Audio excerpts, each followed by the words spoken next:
Hey there, I'm Brandon, and this is the Dirt Church Devotional. I was just thinking the other day about how much easier everything is these days. With technology, everything's gotten easier, including relationships. And what I mean by that is nowadays you can go online onto social media and you can check out somebody's posts and you can decide before you've ever spoken to them, before you've ever actually seen them in person, you can decide whether or not they're worth your time. You can decide whether or not you agree with them or you like them or they're worth liking. Man, back in my day, we actually had to meet people in person. Now, maybe they were a neighbor, grew up in the same neighborhood as you, or you went to school together, or you worked together.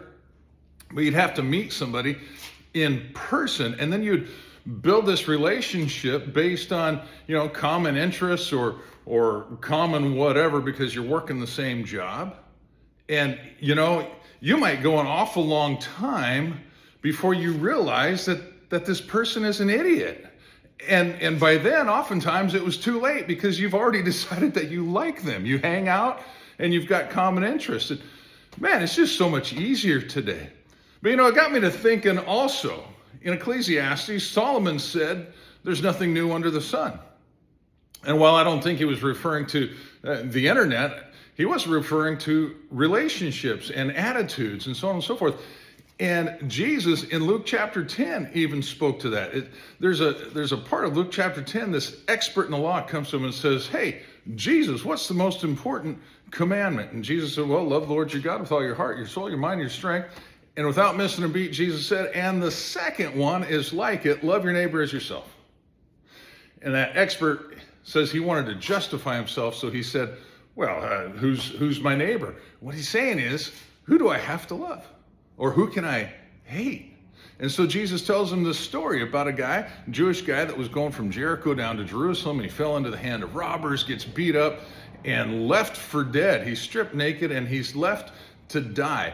And while he's laying there, a priest, a guy from his own nation, a guy from his own religion, walks by and sees him, is like, too much trouble. Then a Levite, another guy from his own religion, his own nation, his own people, walks by and says, ew, yeah, and keeps going.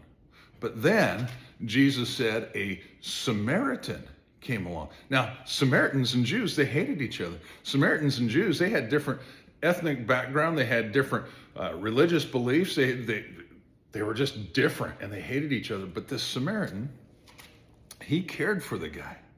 And he bandaged his wounds, and he put him on his donkey, and he took him to an inn, a hotel, and he took care of him overnight. And then he told the innkeeper, he says, look, here's some money, and take care of this guy, and when I come back, I'll pay you whatever is owed.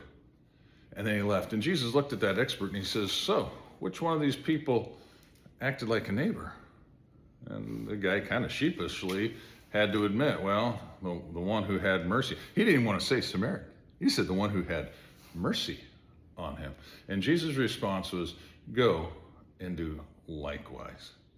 You see, we don't have to agree on everything, but when we start drawing dividing lines and saying, I'm not going to have a relationship with you, I'm not going to like you, I'm not even going to talk nice to you or about you, even on social media, because of what you believe, and we're slamming the door and we're not acting at all like Jesus.